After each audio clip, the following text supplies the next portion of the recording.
and they should be trying to play towards topside. No, no, no, BRU, what are you doing?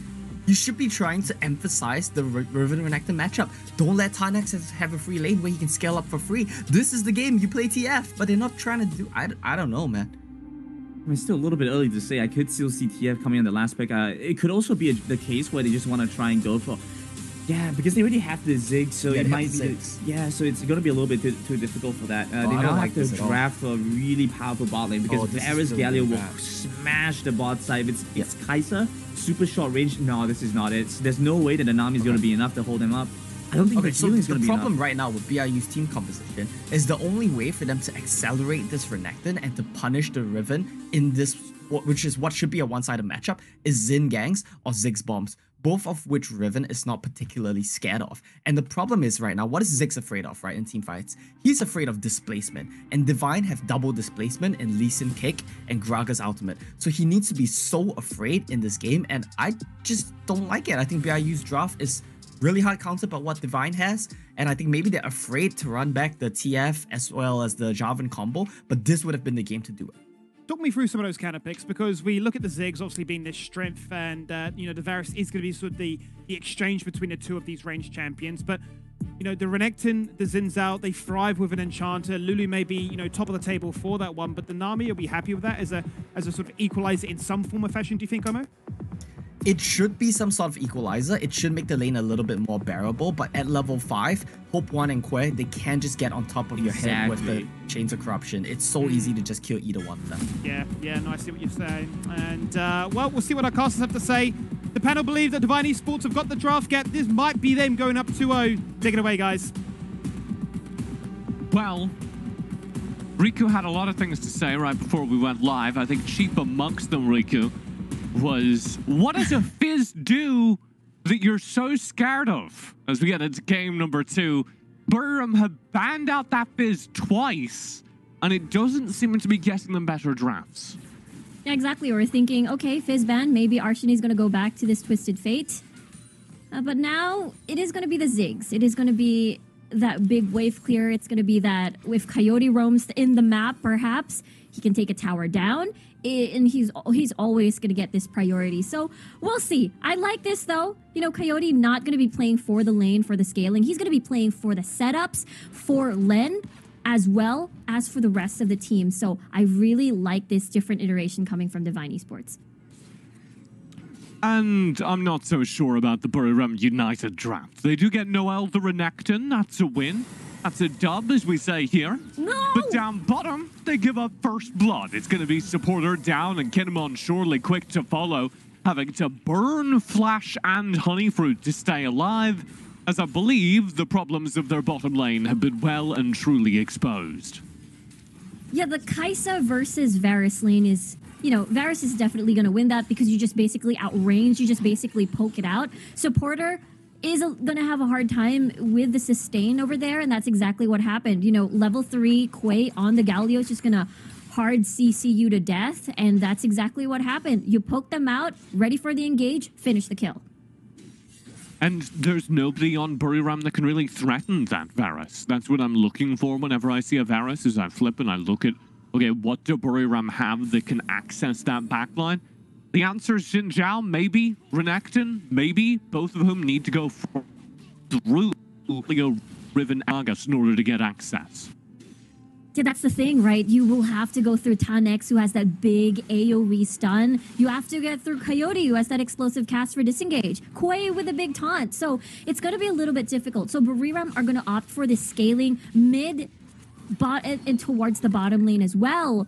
And the second best, or actually the best backlane access you're going to have is the Killer Instinct coming from Kinemon. And that's going to appear later on. So we'll see if that is indeed going to be executed, because Shiba and Noelle are going to be making moves around the map early and see if they can match Len. But look at this, 3-man death squad perhaps as they try to find Shiba's head. Yeah, a lot of roam already. Trying to get rid of that Xin Zhao, trying to make sure that there's nothing that could theoretically counter Len's engage, which is kind of the only thing I think BURIRAM have going for them. Is I do see that Xin Zhao matchup kind of slowing down Len on the dive sometimes. There could be, Doesn't need to be a dive. Kinemon just walked in arm's reach. Len said thank you very much. And that's an easy pickup down bottom. Both of the bot laners for BURIRAM have now been picked up by Divine. Insanely clean. And the setup was so perfect too, because Kinemon, he was about to have flash. It could have been Kinemon surviving that, but the timings coming from Divine is just so on point here. It's incredibly scary because again, Len gets his Lee Sin, and we know what happens when he gets that champion. And it's the tiny little micro movements there, the choice to flash behind Kinemon for the kick. I just love to see Len play his character.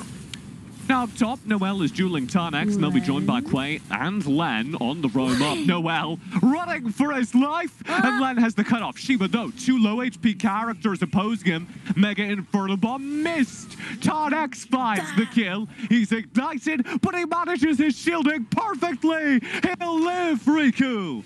That is just so close. I believe the red buff burn was ticking, ticking, ticking.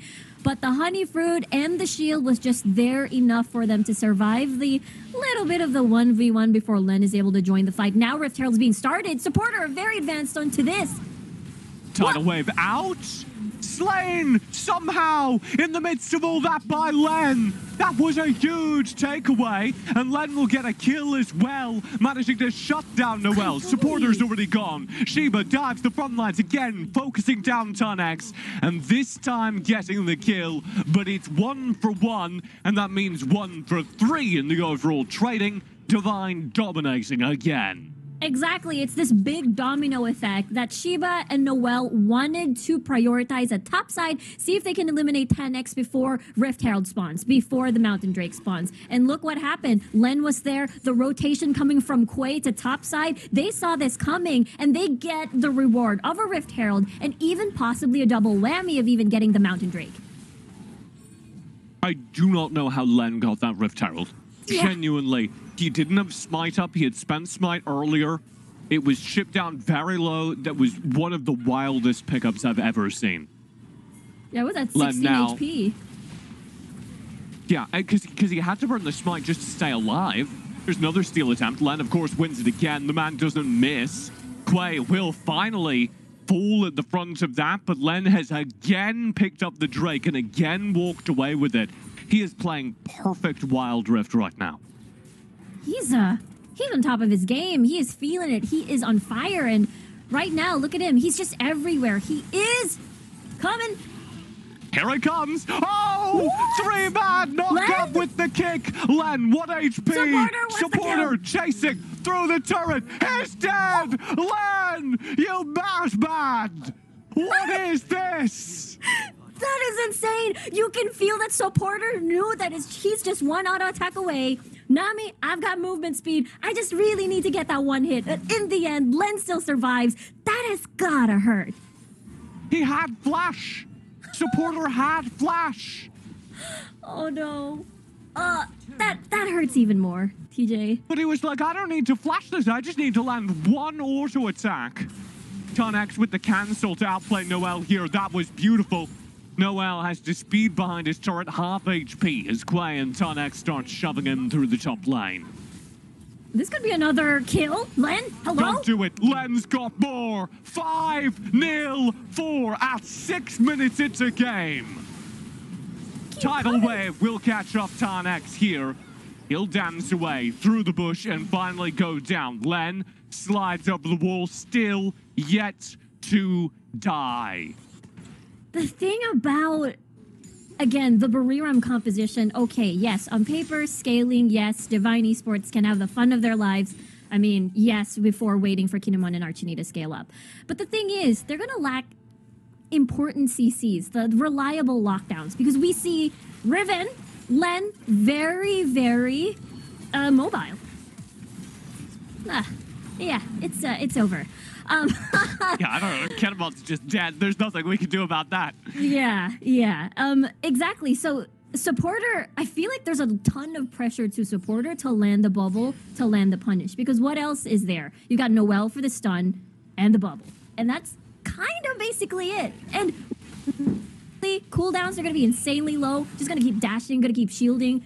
And for Len as well, the same thing. So right now, BURIRAM is going to struggle holding people down.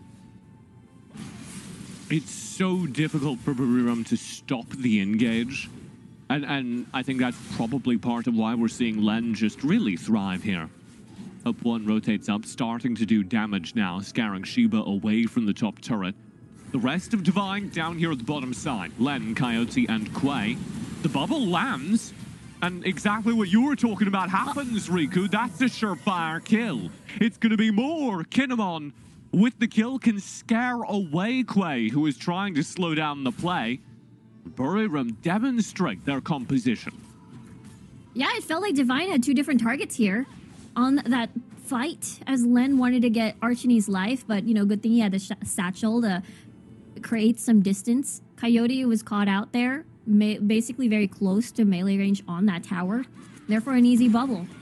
But we all know the story, right? Coyote is fine having to die here and there as long as he's able to set up for Len, especially when he's on utility. With now, we'll see, though, what the adjustments are. Because BURIRAM, again, they've got scaling. Kinemon's going to be scary. Arshini's going to be scary. And Len will eventually fall off. But they're this far ahead. And that's the reason why Divine can basically just go inside the jungle, go try to siege, and see if they can pick up a kill. Drake is coming up, so this is going to be a forced issue as Shiba steps to the front lines. Archini's Mega Inferno Bomb doesn't do enough, and Shiba's got to keep running. Ult in from Quay defines the fight, forces BURIRAM back. They're now hiding behind the turret, already down their jungler, and Noel on the flank can't do anything. He's popped the ult, Riku, and he's just watching from a distance while this Drake gets burned down. The Dominus ticks away, and Divine have done it again. Yeah, this is just a collapse now coming from BURIRAM. You're right, the Dominus being popped, and yet there is no engage, no jungler, free dragon. Divine are just getting everything. Coyote's damage too versus Arshini. He's been basically bullying Arshini in this particular matchup so far. Yeah. And Archini, this is a rough series for him so far. This is twice that he's frankly done nothing on the map. We saw them sacrifice an awful lot in the draft to get him Twisted Fate last time. I'll hang on here as BURIRAM may get Hope 1, do get Hope 1 back over. But they sacrificed a lot in the draft to get Archini Twisted Fate last time. And we were talking post-game. He didn't use Destiny proactively on the map once. Here, Archini caught out, shut down again. He's been unable to define the map as a Ziggs. Exactly, and that has been tragic. They've constantly banned out Coyote's Fizz for 2 consecutive games, only to get, again, Divine having this dominating early game and having to prevent any sort of movement from Arshini here, who is, you know, that stable rock that is supposed to be that stable rock in the mid lane. BURIRAM do take the top turret, but it is traded right back for the bottom tier 2, so all the golds even make it worse than even as Len cleans out the BURIRAM United jungle. They're not going to have anything to clean up to boost their gold on their already struggling jungler, Shiba. Yeah, I really love what Divine is doing. They've been forcing BURIRAM to run around the map and see if they can shove down the waves, only to find out that Len and Coyote is elsewhere already pushing the tower. And looking at the items too for Len, he is on his scary combo, not damage-wise, but survivability-wise, which is the Stasis and the Guardian Angel, so that's double second life. And that's going to be very scary because it means he's just going to keep going, even possibly see if they can get a pick from BURIRAM set up for the Baron.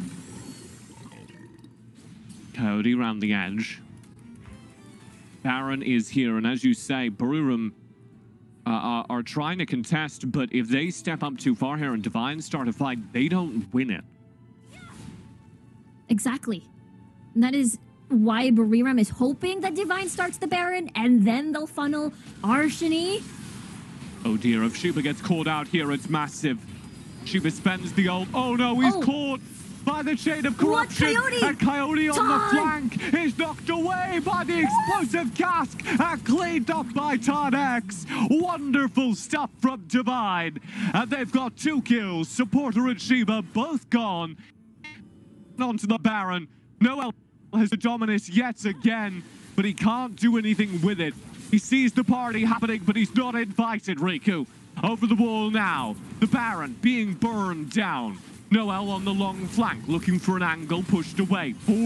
3v5 actually by BURIRAM as they try and force this, and Noel's just caught out, focused down, he's dead. Len goes in, Kinemon blows him up into GA. Kinemon's found 2 actually. That's a very big pickup. Kinemon, he finds a double kill at the front of the fight. Killer Instinct keeps him up, he's still going. Double TPs, they turn it for BURIRAM right outside the Baron. Incredible play from Kinemon. That is crazy. Divine Esports wanted the Baron because no support, no jungler means, quote, free Baron. Do not forget, though, Archony was still alive. It's a Ziggs. It's a kick from Len. I don't think he's going to go in, though. Len fighting here, does trade out for Sheba, but the turret falls on top. BURIRAM have map control, though Sheba's death complicates things because this Drake is up right now, and BURIRAM quite badly need it. Neither jungler is up. We'll have to take a look at that Baron again, right? Because Archony was alive. He was raining down bombs. He was basically funneling all the damage towards the Baron. This Drake being burned right now, down to just 2,000 HP, kited away from the pit by BURIRAM. As they cancel their take, they will not be taking that Ocean Drake, and it's caught on the reset actually by Divine, who start working away at it. They've got it held at half HP as BURIRAM struggle to find an angle in. Divine will just push down the mid lane, and this Drake will be abandoned by both teams. Yeah, I really love the movements coming from Divine. You know, you've got Hope One pushing the mid lane just to make sure that pressure is slowly building in all lanes. And you see Tanex also holding the mid lane because he's there to basically stop from Sheba from getting into the jungle as well. And the Drake is even getting started already. Yep, Divine started rotating Len in to do so. What did BURIRAM do? How do they respond? They're resetting, so 3rd Drake of the game, consecutively, 2 games in a row, goes to Divine. That's a big build-up for that Elder Drake as well. I mean, even though, let's just say, Archony Kinemon does have that scaling, Divine Esports is far away in this curve. And now it is going to be that 8K gold lead, so BURIRAM, their options are definitely keeping Kinemon alive and Archony alive and buying time as much as they can to see if they can basically eliminate the squishies, mainly Hope One here on this Varus. Again, Brunabomb is doing damage. Oh, good knock forward. Archony just juggled by Coyote. They need to call out all the stops to save him, and as Quay comes in off the heroic entrance, Coyote's in trouble. Kinemon goes over the top, focusing down Coyote. Oh, but it's traded. Coyote falls, 1-for-1 exchange for Sheba. Jungler off the map, and Kinemon's the full focus of Tanex. Kinemon's gone, and Tanex keeps going forward, chasing Noel, and BURIRAM away from the middle of the map. As now with the 2-for-1 trade, Divine can turn towards the Baron. That was such an aggressive Killer Instinct. Usually, we'd assume that the Killer Instinct would always hop onto Hope One. But at the same time, once you do the Killer Instinct, what are your choices of escape? Only the Flash. You don't have any Galio. This Baron now is no contest whatsoever. BURIRAM cannot do anything. I don't know if you caught it, but Len there stepped out of the Baron pit as the Mega Inferno Bomb landed. It's starting to do some damage, and he was just very careful, using his mobility to make sure that there was no risk taken. That was really cool to see. There's a massive respect already for Archie, and I think that is the reason why, you know, Divine may shift their focus always on Archony and eliminating them first. Let's take a look at this replay. Again, Killer Instinct aggressively still has this flash, but you're going to be vulnerable, right? You don't have your peeler with you in this sequence. Basically, BURIRAM wanted to escape. The tidal wave has basically already been used, and Tanex is just free to form the flank. Coyote and Quay here on the front lines, trying to stall out. Len, wow. Just safeguarding in, you know. I am speed. Len dancing through the front lines as the turret falls. He's so fast. He's so confident and fast. And this turret is going to start falling. These are the two inhibitors now under threat. Mega Inferno Bomb spent to clear mid-wave. Len now steps forward, no fear, and just starts taking down the turret. He'll be caught, but he does have GA. Here's the res. We'll see if he gets away with this. He does. Len over the top. Shiba to chase. Kinemom's pumping in the damage, but Len, Coyote both survive on low HP. And it's in fact Shiba who dies. Yeah, Shiba is just going to be shredded here. We're going to get stun locked by the stuns from Tanex, by the stuns of Quay. And his mission is definitely try to threaten the backline, but at this point, he's just going to be there to buy some time for Arshini and Kinemon to deal damage from the backline. And it's going to be, we've seen how insanely difficult that is. And that is exactly why that's his scoreline, right? Like 8 deaths already, just trying to buy some time for the 2 carries. And we'll see. I think the biggest test will be the Elder Drake. And so far, right now, BURIRAM has been having a hard time gaining access. He's on a ward. Kinemon's on a ward, kicked into a taunt. Wow. Killer Instinct over the top. Tanex to chase. Bubble, tidal wave, everything thrown in to try and save him. And it's not enough. Kinemon's gone. Noel will escape spending his dominus, but BURIRAM don't have their AD carry. That is an insane kick. They're going to siege. Shiba's still going. Trying to save the day as the second inhibitor turret falls. Divine keep pushing forward. They're all low, but they can keep poking. Noel found the side. Will find Quay. Len jumps forward to find an assassination. Scared away. Archer needs good movement. Dodges out the sonic wave. And Shiba steps into the front line. Joined now by Noel. But Len just dives the back line. He kills 2. Coyote getting credit. And this is going to be it. Divine Esports 2-0 up. What a flashy ending and a statement that, again,